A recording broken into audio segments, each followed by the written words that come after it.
And then we seem to come down to about 6.6. So basically, things seem to be working okay right now with respect to our expectations. So that's good. Okay, next, I want to actually fix a bug that we have in our code. It's not a major bug, but it is a bug with respect to how GPT-2 training should happen. So the bug is the following. We were not being careful enough when we were loading the weights from. Imagine being able to build just a little detail. So if we come here, notice that the shape of these two tensors is the same. So this one here is the token embedding at the bottom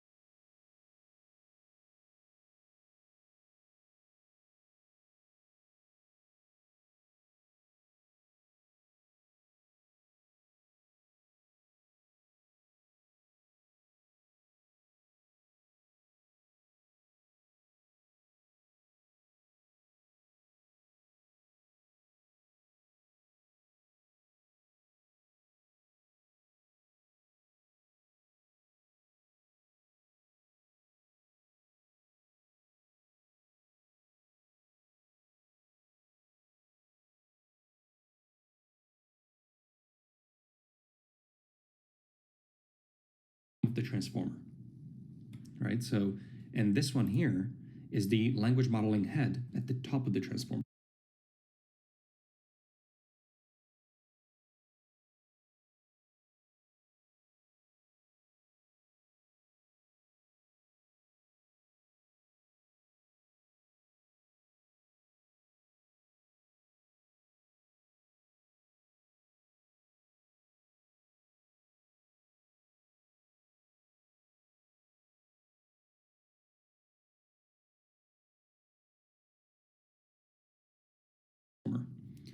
And both of these are basically two-dimensional tensors, and their shape is identical. So here, the first one is the output embedding, the token embedding, and the second one is this linear layer at the very top, the classifier layer. Both of them are of shape 50,257 by 768. This one here is giving us our token embeddings at the bottom, and this one here is taking the 768 channels of the transformer and trying to upscale that to 50,257 to get the logis for the next token.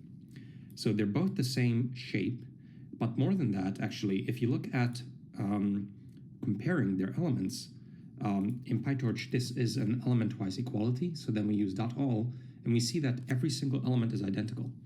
And more than that, we see that if we actually look at the data pointer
This is a way in PyTorch to get the actual pointer to the data and the storage. We see that actually the pointer is identical. So not only are these two separate tensors that happen to have the same shape and elements, they're actually pointing to the identical tensor. So what's happening here is that this is a common weight tying scheme that actually comes from the original attention is all you need paper, and actually even the reference before it. So if we come here,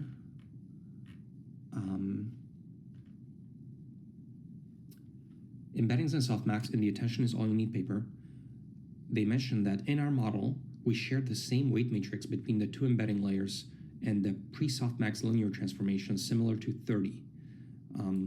So this is an awkward way to phrase that these two are shared and they're tied and they're the same matrix.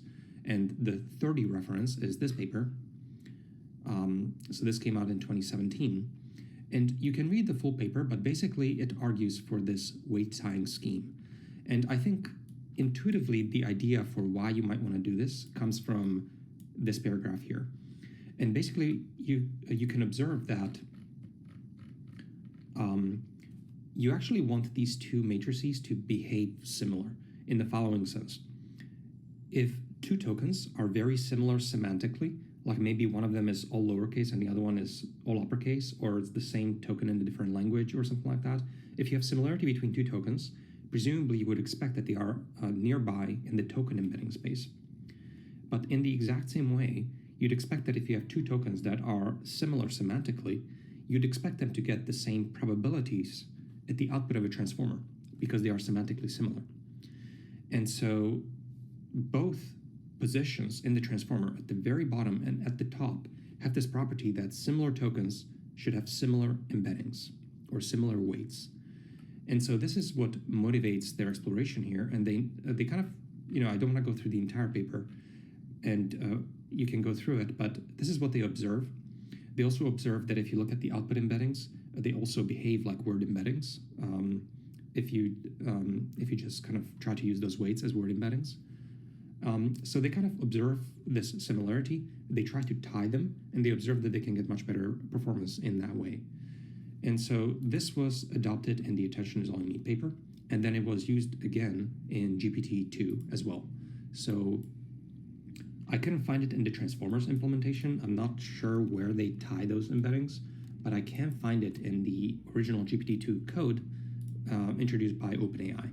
So this is OpenAI GPT-2 source model. And here where they are forwarding this model, and this is in TensorFlow, but that's okay, we see that they get the WTE token embeddings. And then here is the encoder of the token embeddings and the position. And then here at the bottom, they use the WTE again to do the logits. So when they get the logits, it's a matmul of this output from the transformer, and the WTE tensor is reused. And so the WTE tensor basically is used twice on the bottom of the transformer and on the top of the transformer. And in the backward pass, we'll get gradients contributions from both branches, right? And these gradients will add up on the WTE tensor. So we'll get a contribution from the classifier layer, and then at the very end of the transformer, we'll get a contribution at the bottom of it, floating again into the WTE tensor. So we are currently not sharing WTE in our code, but we want to do that. So weight sharing scheme, and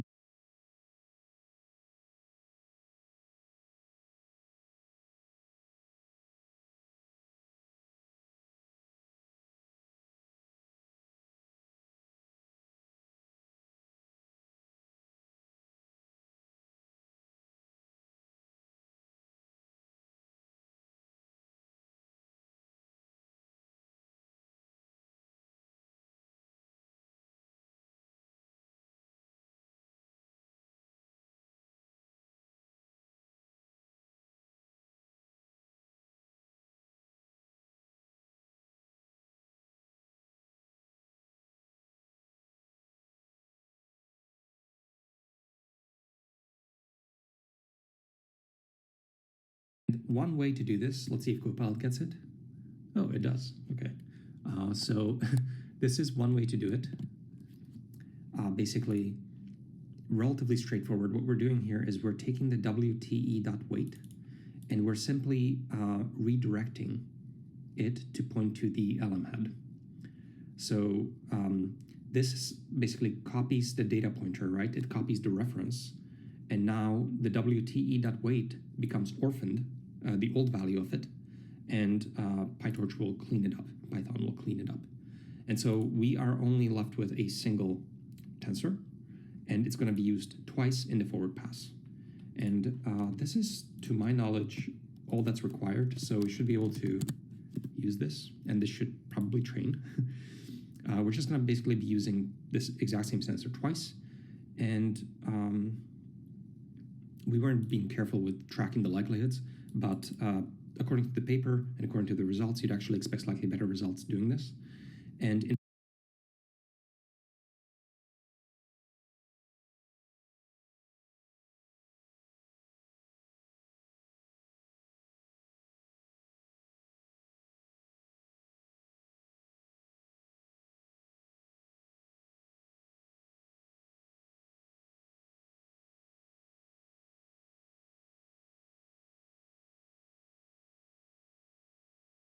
in addition to that, one other reason that this is very, very nice for us is that this is a ton of parameters, right? What is the size here? It's 768 times 50,257. So this is 40 million parameters. And this is a 124 million parameter model. So 40 divide 124. So this is like 30% of the parameters are being saved using this weight time scheme. And so this might be one of the reasons that this is working slightly better. If you're not training the model long enough, because of the weight tying, you don't have to train as many parameters. And so you become more efficient in terms of the training process because you have fewer parameters and you're putting in this inductive bias that these two embeddings should share similarities between tokens. So this is the weight tying scheme, and we've saved a ton of parameters, and we expect our model to work slightly better because of this scheme. Okay, next, I would like us to be a bit more careful with the initialization and to try to follow the way GPT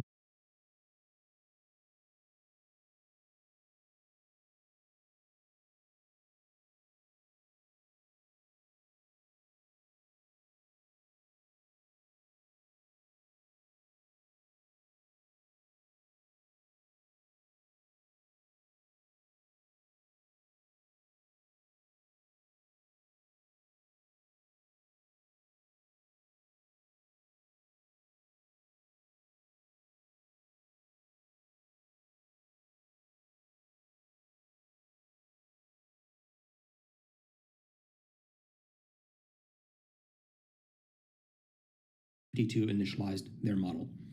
Now, unfortunately, the GPT-2 paper and the GPT-3 paper are not very explicit about initialization, so we kind of have to read between the lines. And instead of going to the paper, which is quite vague, there's a bit of information in the code that OpenAI released. So when we go to the model.py, we see that when they initialize their weights, they are using the standard deviation of 0.02. And that's how so this is a normal distribution for the weights, and the standard deviation is 0.02. For the bias, they initialize that with 0. And then when we scroll down here, why is this not scrolling? The token embeddings are initialized at 0.02, and position embeddings at 0.01 for some reason. So those are the initializations, and we'd like to mirror that in GPT-2 in our module here. So here's a snippet of code that I sort of came up with very quickly.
So what's happening here is at the end of our initializer for the GPT module, we're calling the apply function of NN module, and that iterates all the submodules of this module and applies init_weights function on them.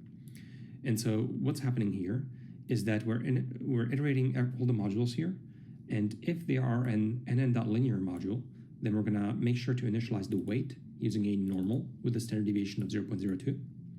If there's a bias in this layer, we will make sure to initialize that to 0. Note that 0 initialization for the bias is not actually the PyTorch default. By default, the bias here is initialized with a uniform, so that's interesting. So we make sure to use 0. And for the embedding, we're just going to use 0.02 and keep it the same. So we're not going to change it to 0.01 for positional because it's about the same. And then if you look through our model, the only other layer that requires initialization and that has parameters is the layer norm. And the PyTorch default initialization sets the scale in the layer norm to be 1 and the offset in the layer norm to be 0.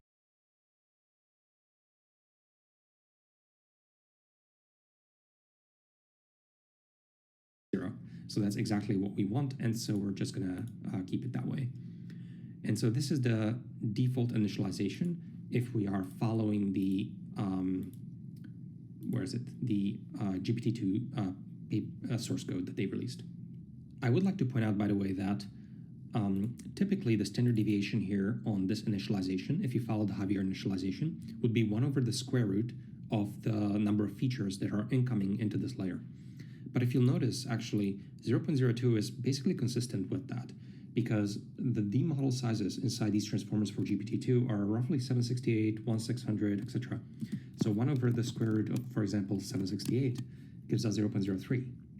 If we plug in 1600, we get 0.02. If we plug in 3 times that, it's 0.014, etc. So basically 0.02 is roughly in the vicinity of reasonable values for these initializations anyway.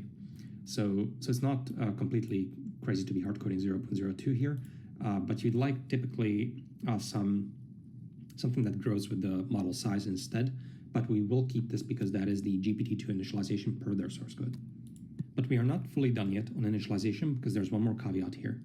So here, a modified initialization which accounts for the accumulation on the residual path with model depth is used. We scale the weight of residual layers at initialization by a factor of 1 over square root of n, where n is the number of residual layers. So this is what GPT-2 paper says. So we have not implemented that yet, and we can do so now. Now, I'd like to actually kind of like motivate a little bit what they mean here, I think. So here's roughly what they mean. If you start out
with zeros in your residual stream, remember that each residual stream is of this form where we continue adding to it. X is X plus something, some kind of contribution. So every single block of the residual network contributes some amount, and it gets added. And so what ends up happening is that the variance of the activations in the residual stream grows. So here's a small example. If we start at 0, and then for 100 times, we have sort of this residual stream of 768 zeros. And then 100 times we add random, which is a normal distribution, 0 mean, 1 standard deviation. If we add to it, then by the end, the residual stream has grown to have standard deviation of 10. And that's just because we're always adding these numbers. And so this scaling factor that they use here exactly compensates for that growth. So if we take n and we basically scale down every one of these contributions into the residual stream by 1 over the square root of n. So 1 over the square root of n is n to the negative 0.5, right? Because n to the 0.5 is the square root, and then 1 over the square root is n negative 0.5. If we scale it in this way, then we see that we actually get 1. So this is a way to control the growth of activations inside the residual stream in the forward pass. And so we'd like to initialize in the same way, where these weights that are at the end of each block, so this cproj layer, the GPT paper proposes to scale down those weights by 1 over the square root of the number of residual layers. So one crude way to implement this is the following. I don't know if this is PyTorch sanctioned, but it works for me, is we'll do in the initialization, see that special nano GPT scale init is 1. So we're setting kind of like a flag for this module. There must be a better way in PyTorch, right? But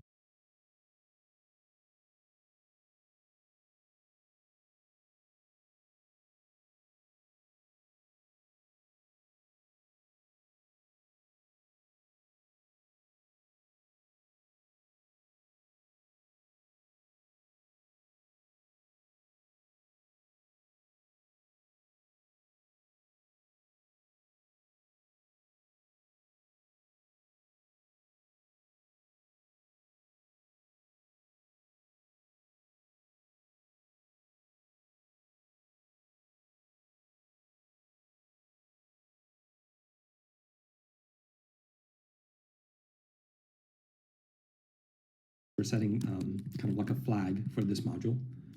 There must be a better way in PyTorch. Scale init is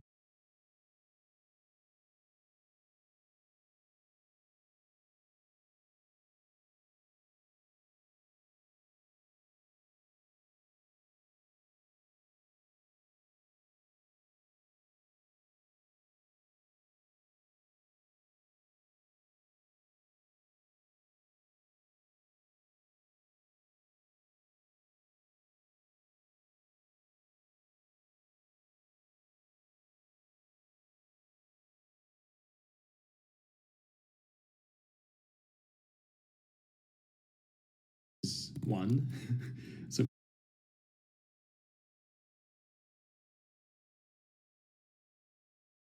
we're setting kind of like a flag for this module.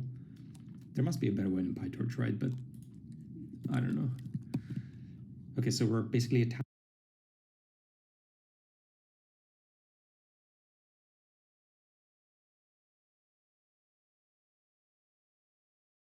in PyTorch, right? But I don't know. Okay, so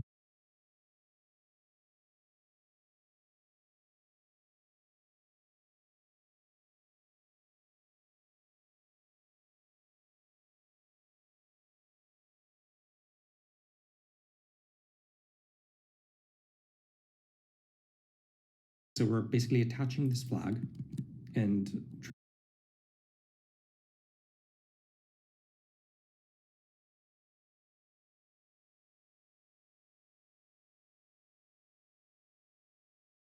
trying to make sure that it doesn't conflict with anything previously. And then when we come down here,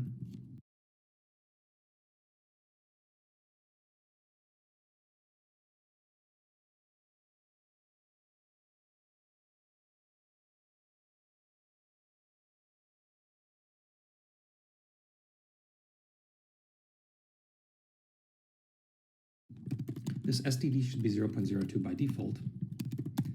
But then if has utter module of this thing, then STD times equals, but Copilot is not guessing correctly. So we want 1 over the square root of the number of layers. So the number of residual layers here is twice times solve.config layers.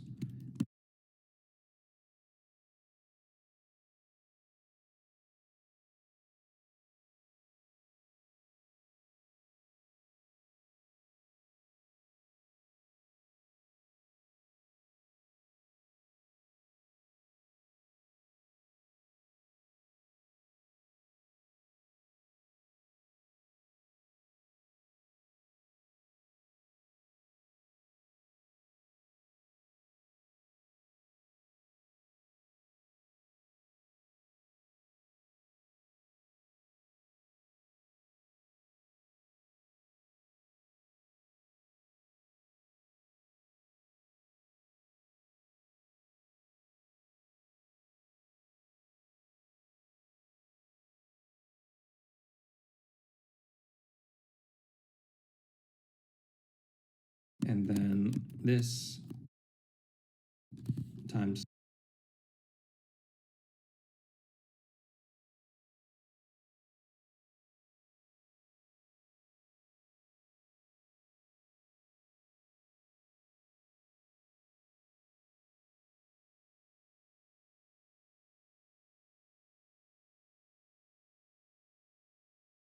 negative 0.5. So we want to scale down that standard deviation, and this should be correct and implement that. I should clarify, by the way, that the 2 times number of layers comes from the fact that every single one of our layers in the transformer actually has 2 blocks that add to the residual pathway, right? We have the attention and then the MLP. So that's where the 2 times comes from.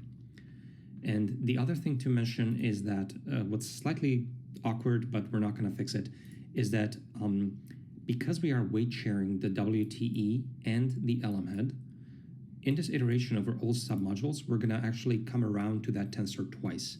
So we're going to first initialize it as an embedding with 0.02, and then we're going to come back around it again in a linear and initialize it again using 0.02. And it's going to be 0.02 because the LM head is, of course, not scaled, so it's not going to come here. It's going to be basically initialized twice using the identical same initialization. But that's okay. And then scrolling over here, I added some code here so that we have reproducibility to set the seeds, and now we should be able to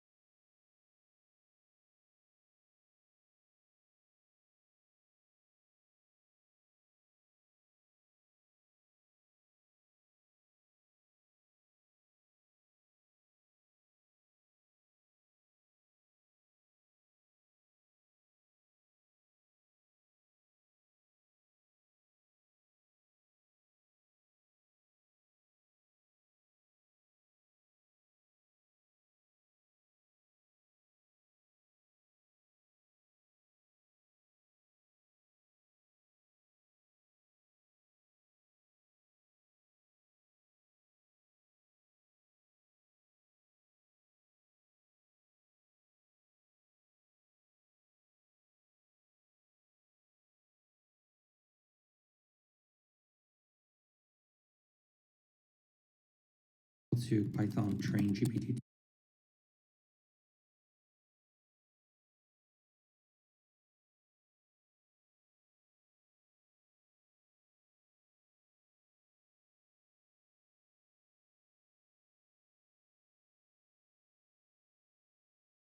to .py and let this running. And as far as I know, this is the GPT-2 initialization in the way we've implemented it right now. So this looks reasonable to me. Okay, so at this point, we have the GPT-2 model. We have some confidence that it's